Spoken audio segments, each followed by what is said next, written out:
my friend, I want to ask you, have you been listening to some of my podcasts for a while and identified for yourself all the areas that you feel your business could be better in?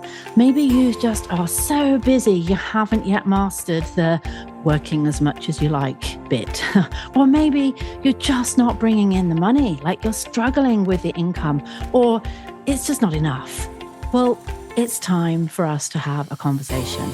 In the show notes, there is a link to my evolution call.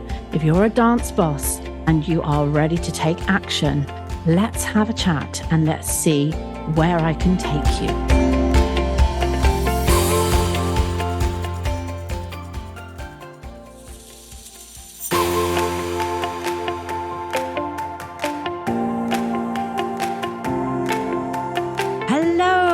Welcome, lovelies, to the Ultimate Dance Business Podcast. My name is Deborah Laws, the dance business expert. My passion is to help you turn your passion into profit while guiding you to work less and earn more. I'm super excited to share interviews with you that I know will inspire and motivate you in your schools, as well as my solo shows where I shall be sharing some great tips and strategies. So if you love the show, please do remember to review, subscribe, and share it with your fellow dance boss friends. So let's get stuck into the business of dance. Hello, everyone. My name is Heather Buelow, and I'm so excited to be doing this podcast for Dance Business Labs. I am a studio owner, just probably like most of you, and I live in central Alberta, Canada. And I actually have 2 locations there. So yeah, like I said, just like you, today I'm super excited because I'm going to talk about something that I am truly passionate about and one of my all-time favorite classes. I don't know if you can guess it, but it is Parent and Taught. Now, I know that might scare some of you away, and you might be like, that is your favorite class? Are you crazy? But hear me out. I'm kind of going to give you all the tools you need and the tricks to make this class be what it can be for you, and that is a gateway into your studio. This is the most important class in my studio, and I teach the majority of them for that reason, because I know once I get them into my doors of my beautiful studio, I can have them hooked for life. So that is why Parent and Taught, or Mommy and Me, Daddy and Me, whatever you call the class, is one of the most important classes that you can do. So if you're not doing them, don't panic. That's okay. That's why I'm here. I'm here to help. And if you are doing them, maybe I can give you a suggestion to do something a little bit different, or it can reassure you that you're doing the right thing. So let's talk about what it is in the first place. So I am a mom. I have a daughter. She's 16 now, so she's no longer a tot. But I honestly remember when I was pregnant, I would dream about doing things like this. I would dream about going to stroller size and pushing my stroller and walking around the track with baby in the stroller. I would dream about going to like cafe mummy time, or putting her in her first dance class if I had a girl or a boy. And so it's just that visualization that society kind of has made, and it's part of it. So why wouldn't we help that? Why would we make them wait until they're like 4 or 6 years old? That's a long time. And that excitement, what has been brewing in their tummy, now has to sit and wait for 4 years. Something else might come along. So the sooner that we can grab them and play on that excitement, definitely the better. And I always say, as long as they can walk, they can dance. Like literally, if they can stand and they can walk on their own, they can dance, and they can be in our Parent and Taught classes. So our normal age, I don't put a starting age, I just say they have to be able to walk, and then all the way up to 2.5 years. So that's kind of the perfect age range for us. Now we start our preschool future stars from 2.5 to 6. So we have a couple age ranges in there. So that's why this works for us. And I know some studios actually do baby classes too, where that's before they can walk. So there's all these like new little markets that you can get into. So let's first talk about why parents want these classes.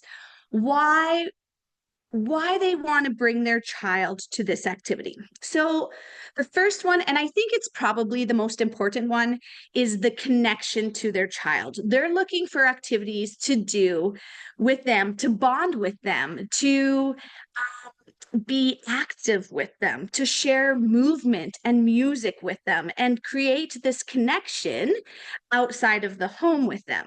So that's where this class can come in, and it is exactly that. You're going to do your lesson plans so that every activity and move that you do is using both mom and child and having them interact together. So you're going to play on that connection, and you can use that in your advertising, like create that bond that will last a lifetime. I don't know, but that's one of the key reasons why they want to do this. Another reason is they want to meet new people. So not only for the child, meeting little besties, more for the mom or dad to meet other people. This is, if it's like first child, this is them starting to, their life as an adult, their life as a married person, as a mom. Your friends kind of shift and change, and those friends and those new bonds usually come from your child's activity.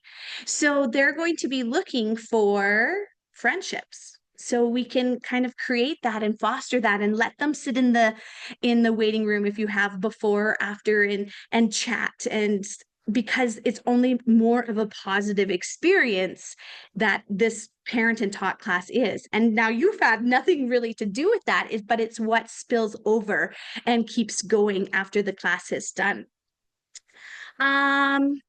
It also helps them along that same sort of meet new people. It also helps the child participate in a group setting activity. So usually this is probably like their first activity, and so they've just been home. And so strangers are scary. So adult strangers are scary, and sometimes other kids. So it's helping them learn those life skills on how to act and interact with other people. Another reason why it's a benefit for parents to do parent and taught is the physical and motor skills that are going to happen. So we know that dance creates it's good for rhythm, it's good for balance, it's good for coordination. So those skills, starting at 18 months, 2 years old, and them starting to do these activities, is going to help them and move them along faster in their developmental. And it's proven, there's research out there, but just know that getting them up and moving and dancing to music, that brain activity, the coordination of touching our heads, finding our body parts, saying them, hearing them, they're going to learn new words from you too. Like at 18 months, their vocabulary is still being developed. And so you as a teacher, and you're like, head and shoulders, where's your nose? You're helping develop all of those things that the parents are working on at home. So it's in a fun way too. So it's helping their learning skills too. Another thing of why parents love these classes is it helps move child into independence. So if they haven't done anything yet, and this is the first group setting, it really helps kind of create that natural transition to preschool, kindergarten, school, whatever you kind of call it, wherever you are, to move from the home into the school system. I mean, it's down the road years, but this is, or even not say school, even dance. So moving from a parent and taught, it's that transition into 3-4 class, or we do 2.5, like 2-3-year-old classes. That's our youngest. Moving from a parent and taught to that is easier than going from nothing to that 2-3 class. Our kids and we allow them to do as many sessions as they want to. So we do have repeat offenders that come back and do session after session. And we know that those ones are probably not going to be our criers and our bolters at the very first preschool class when they're going unparented at 2 and 3. Those ones already know the routine, and they know the studio, and they know it's a safe place, and they know that mom's going to be there, and they just kind of transition way better than the ones that are coming from not doing anything into your very first dance class. And it's scary, and mom's not there, and all these people are new, the teacher is new, the sounds are new, the room is new. So it's very overwhelming. So this parent and taught is a great way to move from into either school setting or into a dance setting there. Like I said, this will most likely be their first experience with an extracurricular activity. So mom, like we've already established, mom or dad, no, mom or dad is already so excited to come here and to get their child into doing something. And then child is scared, nervous, but mom's here with me, dad's here with me. Maybe it's okay. Hey, this was really fun. And so that experience turns into a positive one. Okay. And so that's why it's so important to have these classes. And then they're just, because it's so positive, they're going to shout from the rooftop about these classes, which is great for some free advertising. And we also allow them to post pictures. And we encourage them to post pictures. And I'll be like, oh, and I'll even set up like little cute little moments where I'll have, at the end of the session, when everyone is really comfortable with each other, we'll all hold hands, the little kids and myself, and we'll march from the back of the room to the front of the room, and they're holding hands with their new friends. Can you imagine that as a parent? Your child just made a friend, and they're holding hands with them independently, and you're standing on the sideline, and they're marching to the front of the mirror. Now, that doesn't happen class 1. That's like week 6. Once they're already comfortable and everything, and they love it. And marches they can do, right? Or it maybe looks like a march, or maybe doesn't, and I'll be like, moms, dads, get out your cameras because something amazing is going to happen. And we march from the back of the room to the front of the room, and I'll clap, and I'll be like, oh my goodness, that was so good. I'm so proud of you. Holy, this is a highly advanced class. They want to know that their child is a superstar. And we're starting that at 18 months. And they go home and they feel all the feels about this class that you just ran for them. Why would they not keep enrolling? And why would they not say, oh, a dance studio? Yeah, I'm going to send them to that dance studio. We went there. They're so great.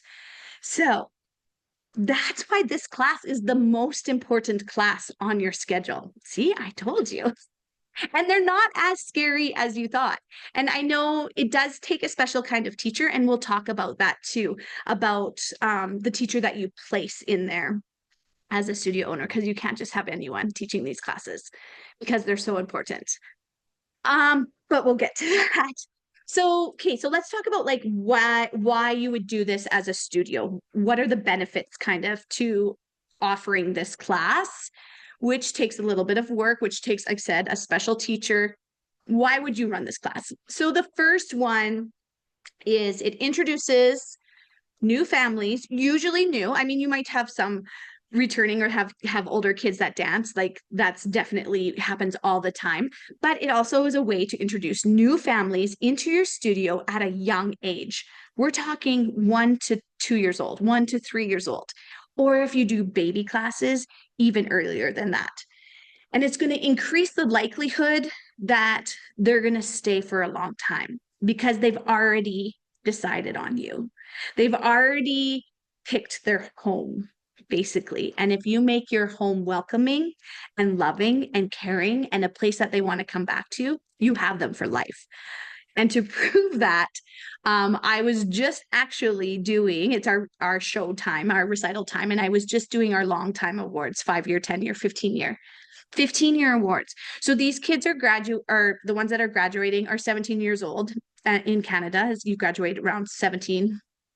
Some not really 16, some 16, maybe 17, 18 years old is how old you are when you graduate. And so we have 11 graduates this year. And of those 11 graduates, 6 of them are getting their 15-year award. So that means 6 of them started when they were 2 or younger. That's huge because I had this gateway program and they came in and they fell in love with the studio. And then so get them in the door young. Another benefit is that it builds studio loyalty early. Studio loyalty early, kind of what I was talking about here. But it gets them into the door and it shows your culture. It shows your branding. So they recognize the studio. They know what it looks like on the inside, because let's face it, our businesses aren't really ones that are going to get people off the street walking in and being like, oh, I just want to look at the studio. It might happen once in a while, but or you have an open house, maybe that'll bring people through. But for the most part, the people coming through your doors are people who are registered, or if you do bring a friend or something like that. But it's not like that open door at a clothing store, right? So this is a way to get people into your studio, in through those doors, and see what you have to offer here, and see that what your teachers are like. Oh, they're so loving, they're so caring, whatever the words that are describing your teachers.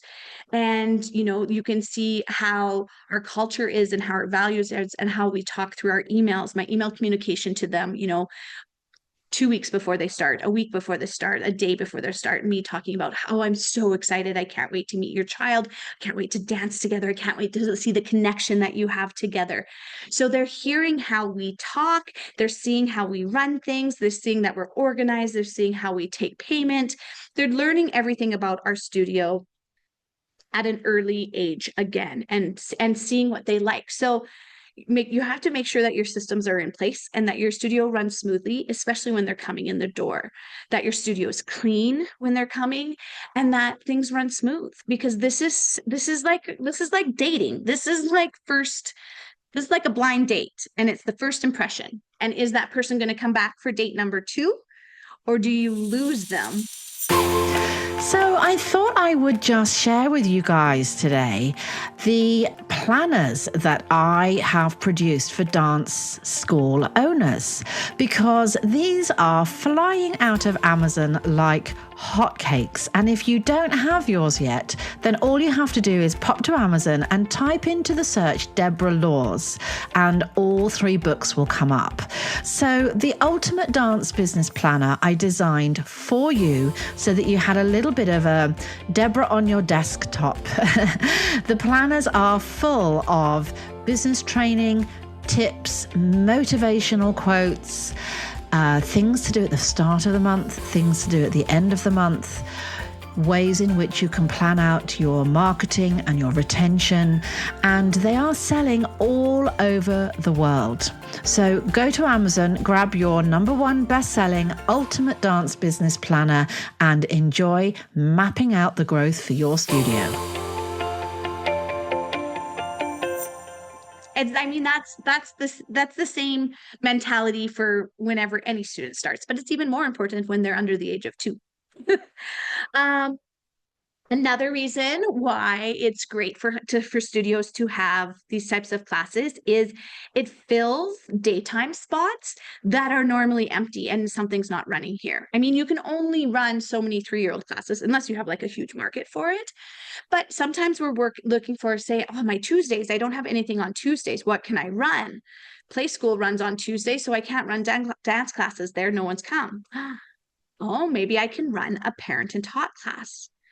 So you have to be really aware of timing and where you're placing these classes. So yes, it's a benefit that you can put it in the daytime, in the mornings. What I have found that the ideal time is from 9 till 10, because usually nap time is around 10 or 11. And then if you do afternoon classes, everyone's nap times kind of vary from like 1 to 2. So that 12:30 mark right after lunch is usually good. If I'm doing an afternoon one, it'll be 12:30 to 1:30. And then I always try and offer one for the working mom or working dad. So there's usually one on the schedule at 5 o'clock or Saturday at 9, so that those moms and dads can still come. And those ones are really busy. And so depending on your area, and you kind of have to know your demographic, what's going to work for scheduling, sorry, and what's not. So now that we know kind of time, and so now you're going to advertise for it. You can advertise without putting a lot of money into this because it kind of really fuels itself. What I will do is I will go on to mommy groups in Facebook and I'll post my little ad poster that I've made in Canva. I'll post it there, or I'll say to some of my moms, hey, I'll post it on my social media. I'm like, can you share this? Can you share this into a mom group? I mean, it always sounds better coming from a mom. And then it just goes and goes and goes. So those mom groups on Facebook are your ideal market, right? That's your target market. That's that you want to hit. So getting them to go there. Now, the other thing, let's talk about the best teacher for the job. So I'm probably not going to put my 19-year-old brand new teacher in this position running these classes because, well, unless she's a superstar and she has lots of energy and clicks off all of the things that I want. But like I said before, if this class is your make it or break it class, almost for life for these people, if they come to this class and they don't like it, they're probably not going to come back to your studio for something else. Or it'll take a while. You won't see them till they're like 7 or 8, and then they'll give you another chance. And you're like, well, I blew the chance when you was 1 year old. Oh my goodness, I didn't realize it was so important. It is.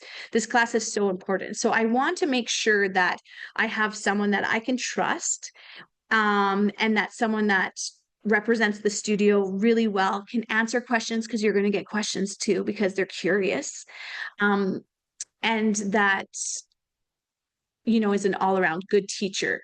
So you want someone who is warm and friendly, first off. So I'm just going to say some qualities that are great. So you want someone that's warm and friendly, not standoffish, not like, come on in, it's time for our mom and talk class, get a carpet, we're going to sit down. Like, that's not going to work. You want someone that's kneeling down and going to be like, what's your name? And then they'll, oh, can mom tell me your name? Oh, Susie. Is this your first dance class? It is. My name is Miss Heather. We're going to go into that studio down over there and we're going to dance. But I want you to bring your mom, okay? She's going to come too, and we're going to dance together. We're going to have like a little dance party, and we're going to be fairies, and we're going to tiptoe. Oh, I can't wait. It's going to be fun. You need someone like that. You need someone that's going to relate to how that child is feeling and be inviting and warm and cuddly and all of those feelings. You need someone who's going to be patient, because you're not going to say, okay, let's do chasses, let's do skips, and it's going to happen. Nothing is going to happen week 1 and 2. Just going to tell you that. You're going to have one kid that's going to participate. Everyone else is going to stand and watch. And that's okay. That's how they learn. So you need a teacher with patience, and that will understand that they are taking it in. And week 3, they start doing, they start dancing along with you, and there's your win.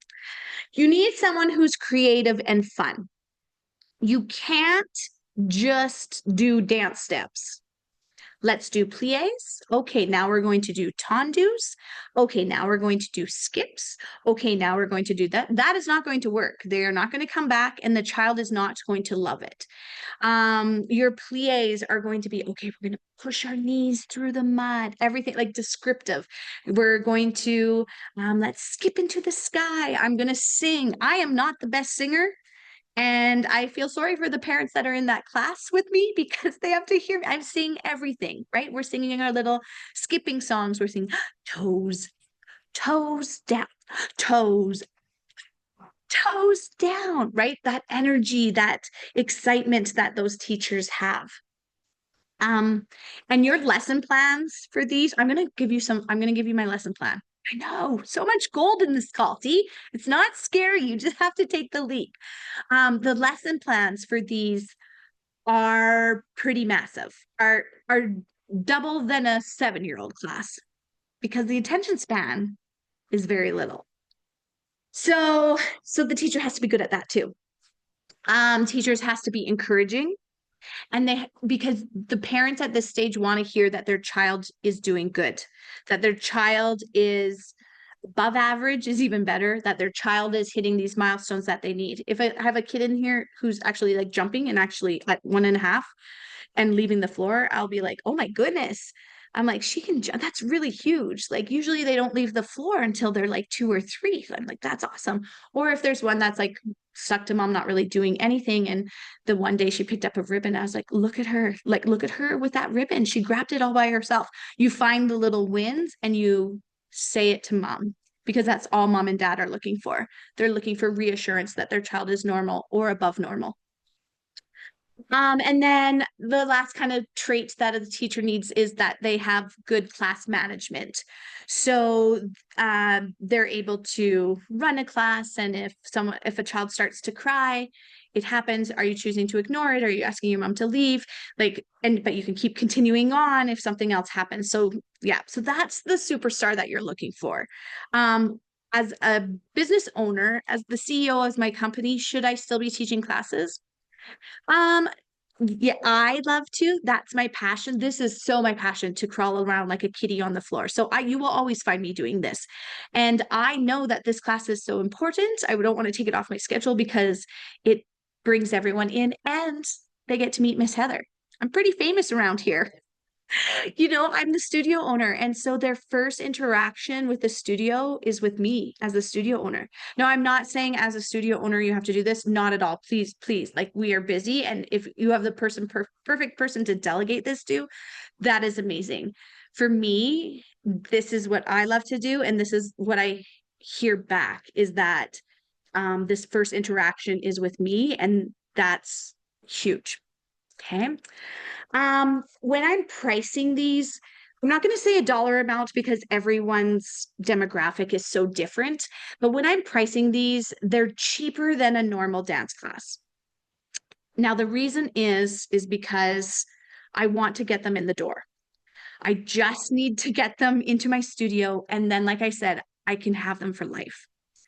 So I want to keep them on the lower end so that it looks, when they're looking at it, 6 weeks for $60. Like, I shouldn't say price because it's so different wherever we are. But when they're looking at that price, they're like, it's not bad. I can do that. So that's where you are when you're pricing it. Names you can call it. I just threw it in ChatGPT and it came up with Tiny Twirls, Mom and Me, Mini Movers, Tumbling Talks, Boogie and Bond. Be creative with your names, and to bring them in and the excitement behind it. Okay, here we go to the good stuff. I talk very fast, so hopefully we're okay here. But I want to give you all of this goodness and really, really, really let you know how amazing these classes are. And if you're not doing them, to maybe be like, no, why am I not doing what was stopping me from doing these? Okay, I think I need to break down that barrier and give it a try because they are so important. Okay, so we do here. So depending on what your studio offers, you can tweak and kind of make these classes whatever works with your studio. So here, we do 30-minute dance and 30-minute gymnastics, or I call it tumble tots. We do acro at our studio. We're a huge acro studio. I do not call this acro because these parents have no idea what acro means, and then they think something else. So I call it tumble tots because they know what that means. Their kid's going to be tumbling. If you can call it gymnastics, if you have gymnastics in there, or whatever. Or if you're more yoga based, you can have a parent and me yoga. What you can that's what I'm saying. You can kind of do it whatever you want to do. I let them decide if they want to sign up for just 1 30-minute. They can do either the dance or the tumbling, or it's a deal if they do both and they're back to back and they can choose them. So here's my lesson plan for a dance class. So it's basically my preschool lesson plan that we have our own little preschool curriculum that we developed. And it's basically like that, but then altered a little bit to be more partner work so that the mom and the child is bonding. But what we're doing is we're establishing similar routines, similar steps, similar lesson, how the class goes, class structure, as what our preschool classes are. So that when they do the parent and taught, it's the same setup as our preschool class. So when they go to transition into the preschool dance, it's so easy and they feel comfortable and they just glide in there like ease. So we have carpets, like from a carpet store, and then we just have them. That's what they sit on. That's a mat or something like that. That is, and we make a circle. That happens no matter if you're 2, 6, whatever. That is what we do. And so we do that with our parents. Then we do a couple circle songs, and then one with a prop. I'm going to show you all my props. I brought some to show you. So a couple circle songs, and then make sure one is with a prop, right? They need to feel, they need to touch, they need to hear, they need to use all of their senses. Then we'll do a stretch. We'll put the mats away. We'll do a couple steps across the floor, maybe walking on our toes, maybe marching, maybe punching the ground for some hip hop movement. Then we'll do some sort of prop dance again, whether it be scarves or a hobby horse or a parachute. Then we'll do like a mini dance, like Miss Polly had a dolly who was 666, a dance with actions. And then we'll end the class with something fun because that's what they remember as they go out the door. So some sort of, again, fun play. For the gymnastics or tumble tots, I have a circuit already set up. So I'm lucky I have I have lots of rooms. So I do set it up and then we go from there and then we go into the other room. And so we do some warm-up songs. And that's the hardest part of the class because I have this fun circuit set up and all they want to do is go on the circuit. But I tell the parents at the very first class, this is going to be really hard, but you're not going to let your child run onto the equipment until it's time.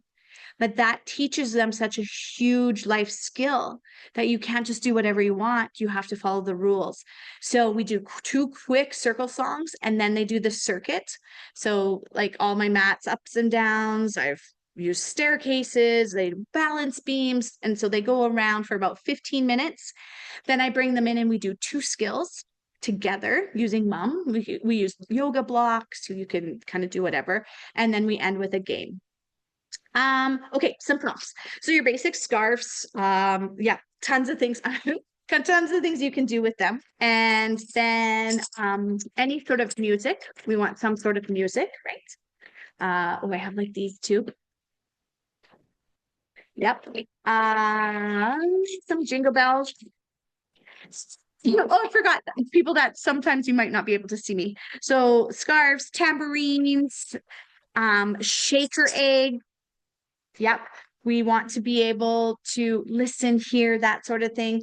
Bean bags on Amazon, you can get mini bean bags. So they fit in their hands and they're not heavy. And I have ones that are even smaller than this and you can balance it on your head, do so much. You know what to do with them. Rhythm sticks. I've taken pieces of spandex and I've cut them into about 1 inch wide and about, I don't know how many feet is that, a couple feet long, and they're stretchy, and we use them to stretch our bodies. So that's just extra fabric from an old costume. Also we use long scarves. So we use this because we can wrap it around them and mom can lead them around like a horsey. We can put it on the floor and they can sit together. They can hold each other in it. They can lift them up and down.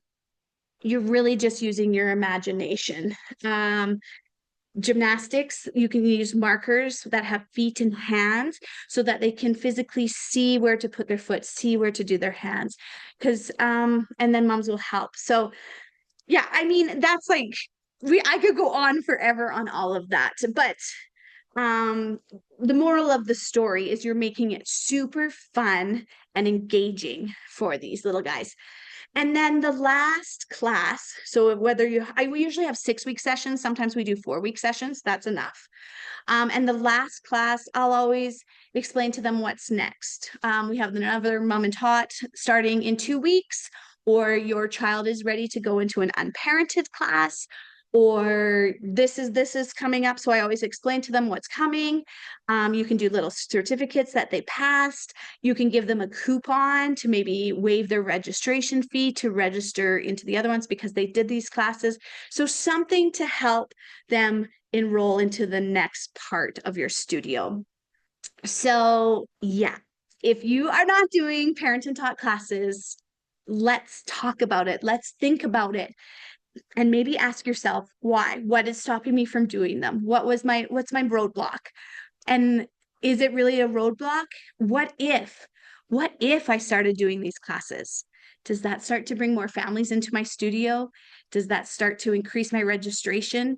Maybe it's not this crazy huge revenue stream, but in a year or two, you see your numbers start to grow in other programs because of this. So I wish you all the luck, and I hope that this was really helpful for you and that you can use any sort of little pieces of it to make this program that you offer even better. So thank you, everyone, and I can't wait until our next podcast where we can chat about something else so exciting.